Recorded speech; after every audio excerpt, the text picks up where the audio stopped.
Account बनाते हैं उसमें ट्रेडिंग, पीएल और बैलेंस शीट बनाते हैं। नॉट फॉर प्रॉफिट ऑर्गेनाइजेशन में यानी ऐसी संस्थाएं जुड़ी हुई हैं जो हैं जिनका ऑब्जेक्ट प्रॉफिट कमाना नहीं है। अब ऑर्गेनाइजेशन है ऐसी जिनका ऑब्जेक्ट प्रॉफिट कमाना नहीं है। नॉट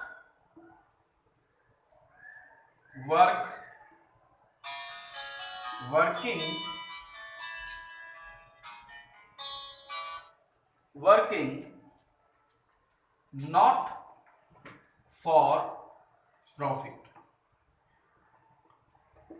जो पैसा कमाने के लिए काम नहीं करती हैं, ऐसी संस्थाएं कौन सी होती हैं? Can you tell me anybody कि ऐसी कौन सी संस्थाएं हैं जो पैसा कमाने का काम नहीं करती हैं? आप कुछ बता सकते हैं अभिनव, कोई ऐसी संस्था जिसका ऑब्जेक्ट पैसा कमाना ना हो, प्रॉफिट कमाना ना हो?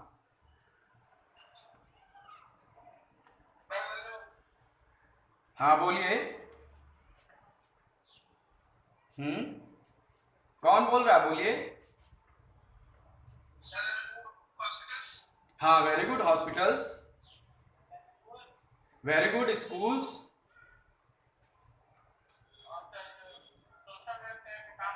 Very good, very good. तो मैं आपको ये बता देता हूं कि which these non profit seeking organisation which is not to earn for profit, which is not to doing for earn profit, जिनका ऑब्जेक्ट जो है वो प्रॉफिट अर्न करना नहीं है, like that hospitals, schools, library, ठीक है, एंड सोशल ऑर्गेनाइजेशंस। तो जब आप ये जानते हैं कि नॉट फॉर प्रॉफिट ऑर्गेनाइजेशन का ऑब्जेक्ट प्रॉफिट कमाना नहीं है, तो आप ये सोचिए कि वो काम कैसे करते हैं फिर, क्योंकि बिना पैसे के तो अकाउंटिंग में या कहीं कोई चीज चलती नहीं है। तो वो काम कैसे करते हैं? उनको काम करने के लिए, हाँ, तो उन संस्थाओं को काम करने के लिए पैसा कहां से आता है? रवि, आप लेट आए हैं? उन संस्थाओं को काम करने के लिए पैसा कहां से आता है? तो ऐसी संस्थाओं में जो पैसा आता है, ऐसी संस्थाओं में जो पैसा आता है वो कहां से आता है? तो अभी मैं हम लोग जो देख रहे हैं, नॉट फॉर प्रॉफिट ऑर्गेनाइजेशन का जो ऑब्जेक्ट है वो प्रॉफिट कमाना नहीं है। अब इनके मेन फीचर्स क्या होते हैं? Main features of non for profit organization, main features of not for profit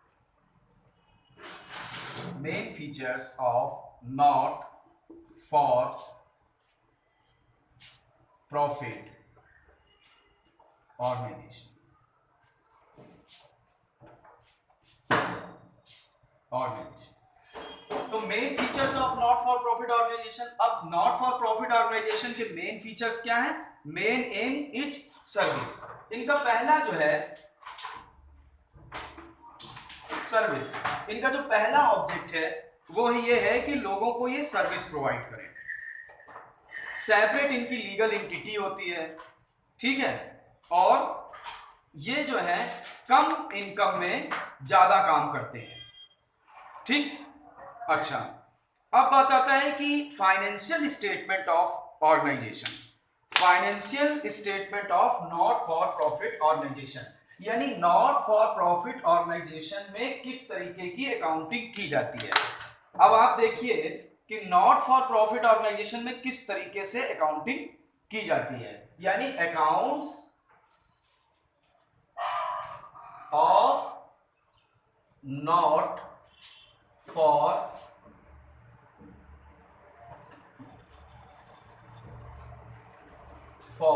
profit organisation.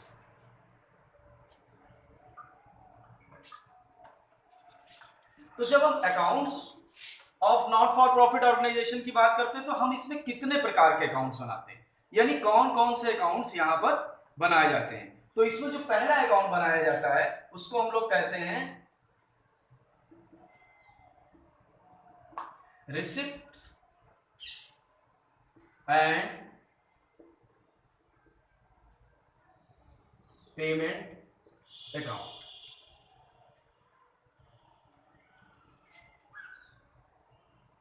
Receipts and payment account. अब ये जो रिसिप्ट्स एंड पेमेंट अकाउंट, एक अकाउंट इसमें ये बनाया जाता है और दूसरा जो अकाउंट इसमें बनाया जाता है वो होता है इनकम एंड, क्या हुआ Aman? Okay, income and expenditure account.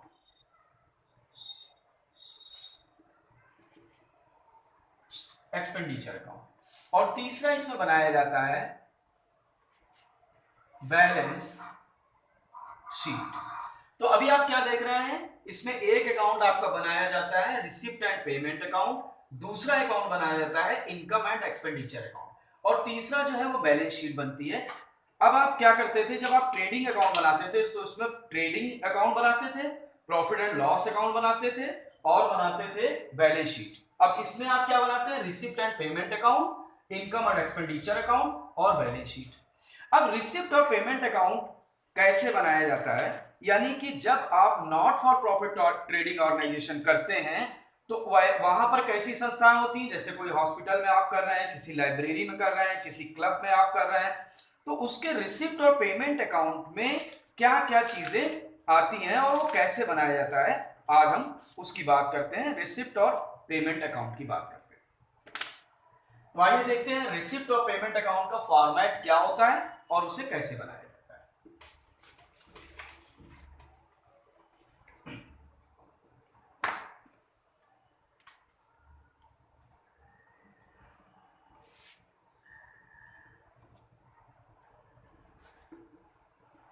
Receipt and payment account. अब जब आप रिसिप्ट और पेमेंट अकाउंट बनाते हैं तो ये आपका कॉलम इधर का साइड जो है वो है डेबिट साइड और इधर जो है वो है क्रेडिट साइड, फॉर एग्जाम्पल। ठीक, एक चीज और होती है बच्चों कि इस वाले पार्ट को हम लोग रिसिप्ट कहते हैं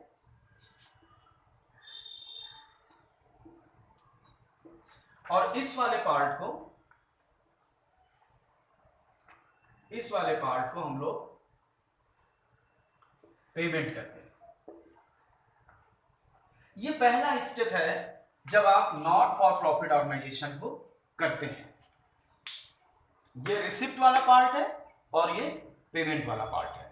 तो अभी मान लीजिए रिसिप्ट वाले पार्ट में क्या होता है कि सबसे पहले जो आपके पास बिगिनिंग में बैलेंस होगा, बैलेंस जो सबसे पहले बिगिनिंग में होगा, ओपनिंग, मैंने यहां कॉर्नर में ओपनिंग लिख दिया है। अब ओपनिंग में आपके पास कितने बैलेंसेस हो सकते हैं, दो बैलेंसेस हो सकते हैं। एक होता है आपके पास बैंक का और दूसरा होता है आपके पास कैश का। तो यहां पर हम लिखते हैं कैश, यस, और यहां पर लिखते हैं बैंक, यानी कैश के बैलेंस को और बैंक के बैलेंस को हम लोग यहां पर लिखते हैं जो ओपनिंग वाला है बेटा। उसके बाद क्या होता है कि अब हमारे पास जो ऑर्गेनाइजेशन चल रही है not for profit trading organisation, उस ऑर्गेनाइजेशन में मेन जो इनकम का सोर्स होता है उसको हम लोग कहते हैं चंदे हिंदी में, और इंग्लिश में उसे कहा जाता है सब्सक्रिप्शन। तो यहां पर हम लिखते हैं टू सब्सक्रिप्शन।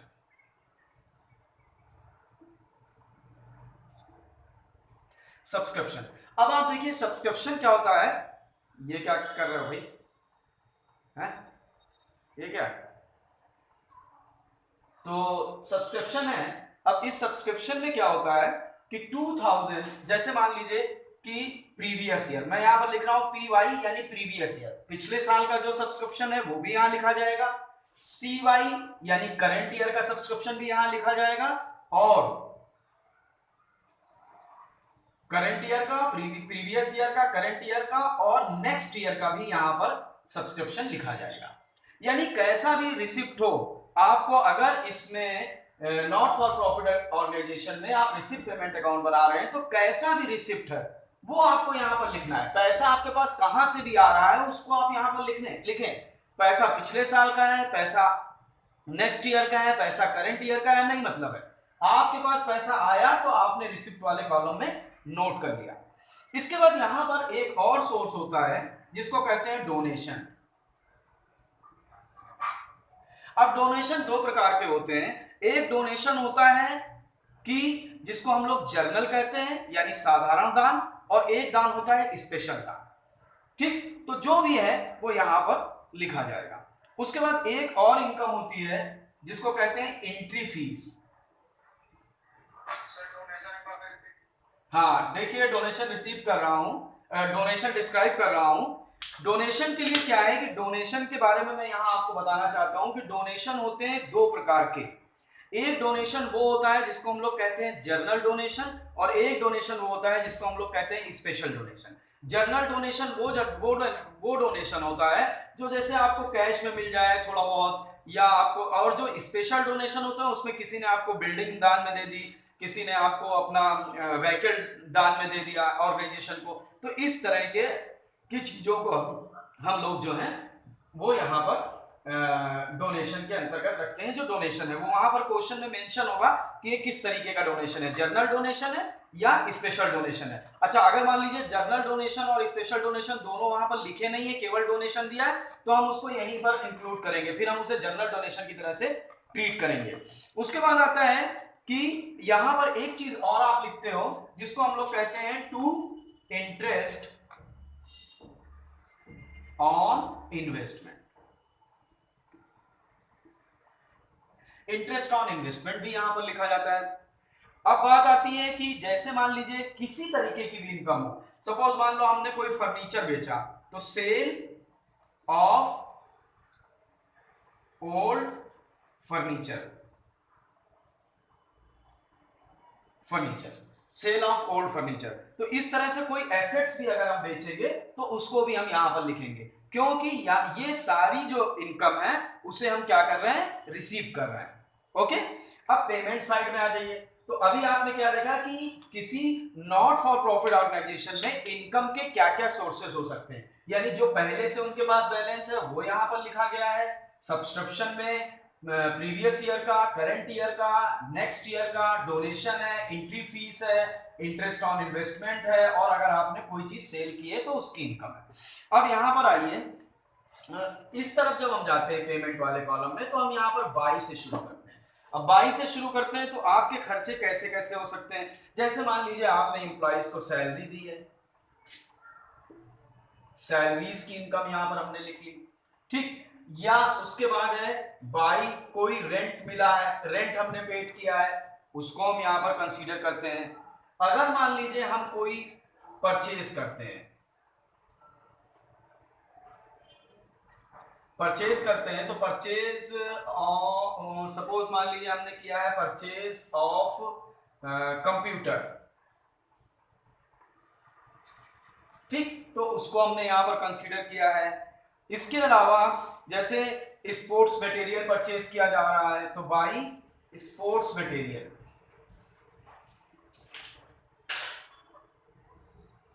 स्पोर्ट्स मटेरियल, मान लीजिए कोई खेलने वाला क्लब है तो स्पोर्ट्स मटेरियल। और उसके बाद अगर मान लीजिए कोई और एक्सपेंसेस किया जाता है, कोई भी एक्सपेंसेस, तो उसको भी यहां कंसीडर किया जाएगा, ठीक। और अगर कोई इंटरेस्ट पेड किया जाता है तो वो भी यहां पर लिखा जाएगा, इंटरेस्ट भी कोई पेड किया जाता है तो वो भी यहां पर लिखा जाएगा। इसके बाद क्या होता है कि अब हम क्या देखते हैं कि जो भी इंफॉर्मेशन एक्सपेंसेस वगैरह है वो यहां पर लिख लेते हैं, फिर हम इस साइड का टोटल करते हैं। डेबिट साइड का टोटल होता है और जो डिफरेंस है वो आपका क्रेडिट साइड में आता है। यहां पर हम लिखते हैं बाई बैलेंस, और ये बीडी होता है। इसमें दो तरह के बैलेंस होते हैं, कैश बैलेंस और बैंक बैलेंस। इनका एडिशन यहां पर लिखा जाता है, और इस तरह से जो डिफरेंस होता है वो आपका रिसिप्ट और पेमेंट अकाउंट का डिफरेंस होता है, ठीक है।